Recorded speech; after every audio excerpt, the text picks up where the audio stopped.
Welcome back to The Hill on NewsNation. The Republican frontrunner, the former president, Donald Trump, will not, as you know, be a participant at tonight's GOP primary debate, but he still has plenty of surrogates planning to be at the event in Milwaukee tonight. One of them is the former Arizona gubernatorial candidate, Kari, and she joins us live from Milwaukee. Kari, thank you for being here. I know you got a lot going on. There's a debate tonight. I also hear it's your birthday, too. So happy birthday to Kari. Yes.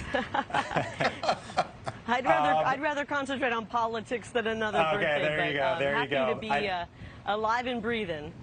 There you go. I know you're there supporting Donald Trump, but I want to start with some comments that were made by Congressman Chip Roy when he was on NewsNation earlier today, a supporter of the Florida Governor Ron DeSantis. I'll get your reaction on the other side. And you know what? You know what I think leadership is? Actually showing up to the debate. And Ron DeSantis is here, and he's going to be pointed at by everybody else on that stage while someone else is hiding in the basement. Things are starting to get a little chippy there, Kari. What would your response be? Wow.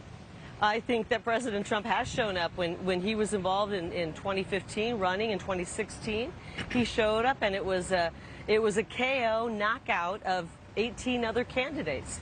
But this time is different. He's already proven himself. He's 54 points ahead of these guys. It's like Babe Ruth showing up at a T-ball game. It doesn't make sense. It's not needed.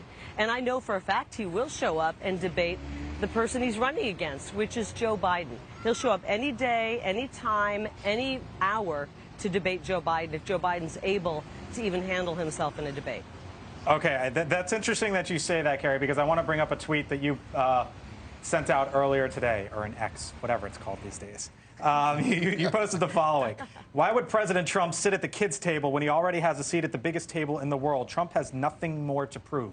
I just heard you say that he will show up in a general election debate, assuming he gets there.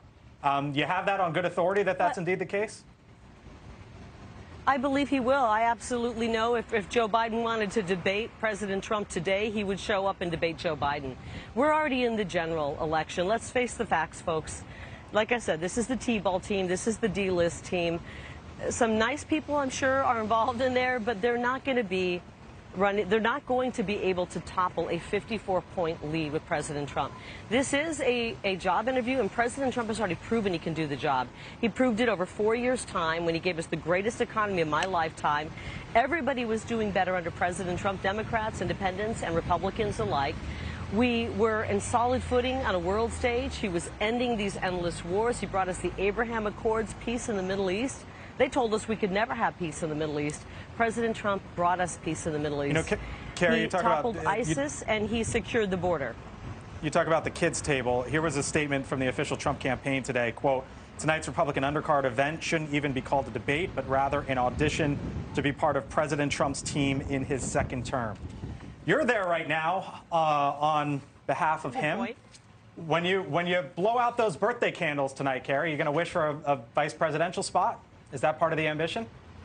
You know what I'm wishing for? I'm really wishing to get our country back. I'm wishing that people wake up and realize that we're in a really perilous position right now with our country, and we have an opportunity to elect the greatest president in American history, President Donald J. Trump, to get back in office, enact his Agenda 47, which will turn all of this disastrous, nightmarish conditions that Joe Biden has inflicted on us around, and turn this country around by sealing the border, securing the border, bringing back law and order and safety on our streets, giving parental rights back to parents where they belong, and most importantly, stopping this steady drumbeat of war that is leading us straight into World War III.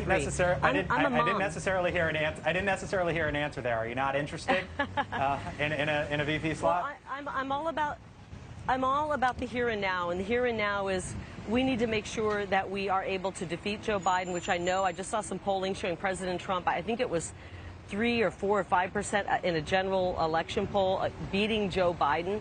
And I want to do anything I can to help President Trump. I'm a mother with 2 children. I hope to have grandchildren someday. I want my kids to have the freedoms I had, and I know President Trump will do that. I'll do anything I can to help him get reelected. But I think he'll probably make a choice for VP in a year. And when he does, he's he's an incredibly intelligent man. He'll look at the playing field and he'll say, where do I need help? And when he decides who he wants, I will vote for that person.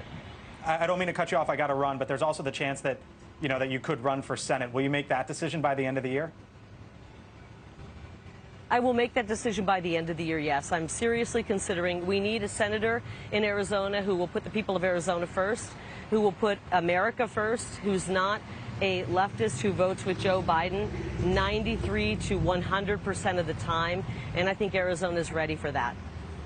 Kari Lake, joining us live in Milwaukee ahead of the first Republican debate. Thanks again for the time. Come on back. Appreciate it.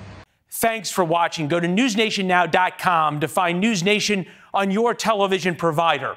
And don't forget to subscribe. Click the red button to get more of NewsNation's fact-driven, unbiased coverage.